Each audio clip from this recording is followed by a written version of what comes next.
আমার নীরবতা কোনো দুর্বলতা নয়, এইটা একটা সতর্ক বার্তা। তুমি ভেবেছো আমি চুপ আছি মানে আমি দুর্বল, ভেবেছো বলার কিছু নেই, ভেবেছো আমি হাল ছেড়ে দিয়েছি। না, আমার নীরবতাই আমার শক্তি, আমার নীরবতাই আমার নিয়ন্ত্রণ। আমি আমার সময় নষ্ট করি না তাদের জন্য যারা আমার কথার যোগ্য কথা শুনবেন। মানুষ কখনো কাউকে নিয়ে সন্তুষ্ট হতে পারে না। আপনি হাসবেন, বলবে আপনি দেখানোর জন্য করছেন। কাঁদবেন, বলবে আপনি কাপুরুষ। ভয় পাবেন, বলবে আপনি দুর্বল। সাহস দেখাবেন, বলবে বেশি চালাক। কম দামি পোশাক পরবেন, বলবে ক্লাসলিন। দামি কাপড় পরবেন, বলবে আপনি টাকার গরম দেখাচ্ছে। আপনি লোক সমাগম এড়িয়ে চলবেন, বলবে আপনি অহংকারী। আর একটু বেশি আজকে যাবেন, বলবে বেশি বুঝে তাই দাম পাই না। চোখ থাকলে বলবে ঘুমারা, আর বেশি কথা বললে বলবে বাচাল। আপনি কখনো মানুষকে আপনার সেরাটা দিয়েও খুশি করতে পারবেন। এটা যেন প্রকৃতির অলৌকিত একটা নিয়ম। কাজে আপনি নিজের জন্য বাঁচুন, নিজেকে ভালোবাসুন। কে ভালোবাসি তাকে সবচেয়ে বেশি কষ্ট দিই।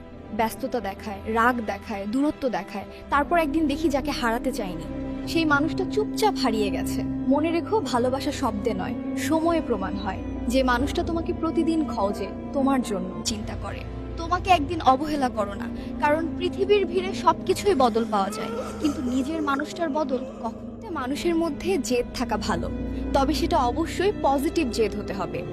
জেদ মানুষকে বড় হতে সাহায্য করে, নিজের প্রতি আত্মবিশ্বাস বাড়ায়।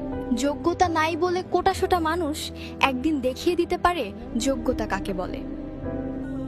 টাকা নিয়ে কোটাশোটা মানুষ একদিন টাকার পাহাড় করতে পারে। সম্মান দুটো এক নয়।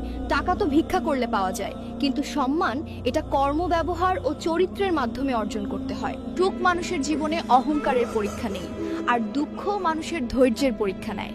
কথাগুলো ঠিক মনে হলে ভিডিওটা শেয়ার করুন। আর ভালোবাসার মধ্যে একটা চিকন সুতার তফাৎ আছে। চোখ জুড়ানো আর কাছে যাওয়াটাই শুধু পছন্দের, ওটা ফুরিয়ে যায়। কিন্তু ভালোবাসা হলো বুকের ভিতর পুষে রাখা এক জেদ। তাকে পাবো না জেনেও তার জন্য বুকের ভিতরটা কালি করে রাখা। শুধু এক নজর দেখার জন্য সময় থামিয়ে দেন। কাছে পাওয়ার নাম যদি সম্পর্ক হয়, তবে না পেয়েও ভালোবাসার নাম।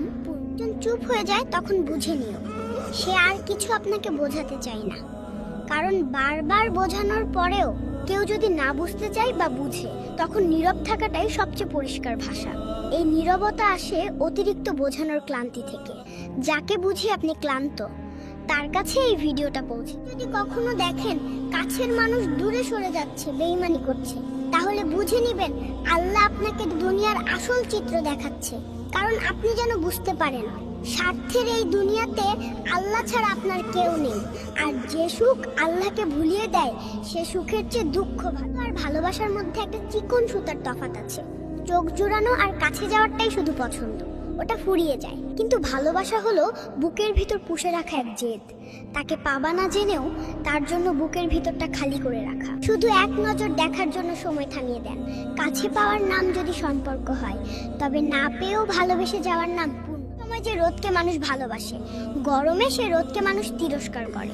সুতরাং মানুষের কাছে তোমার মূল্য থাকবে ততদিন, তোমাকে তার প্রয়োজন যতদিন।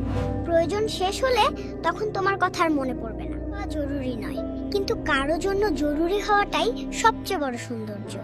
জীবনের আসল সৌন্দর্য তো সেখানে, যখন তুমি জানো কারো সকালটা তোমাকে ছাড়া অসম্পূর্ণ, কারো মন খারাপের দিনে তুমিই একমাত্র ঔষধ। বিশ্বাস করা সুন্দর হওয়ার চেয়ে কারো জীবনে জরুরি হওয়াটাই হাজার গুণ বেশি তৃপ্তির। প্রিয়জনকে ভিডিওটি পাঠিয়ে। আমি এমন কোনো বন্ধু পাইনি যে কিনা আমার একটা ছবি স্টোরিতে দিয়ে বলবে she is my best friend. জীবনে আমি এমন কোনো বন্ধু পাইনি যে কিনা আমার মন খারাপের কারণগুলো জানার জন্য ছটফট করবে। জীবনে আমি এমন কোনো বন্ধু পাইনি যে কিনা সবাই মিলে ট্যুরে যাওয়ার সময় আমার না যাওয়াতে সে মন খারাপ করবে। নিজেকে এটা বলেই সবসময় সান্ত্বনা দেই যে কারো বেস্ট ফ্রেন্ড হওয়ার মতো কপাল আমি নিয়ে জন্ম হয় নাই। সিরিয়াসলি ভাই।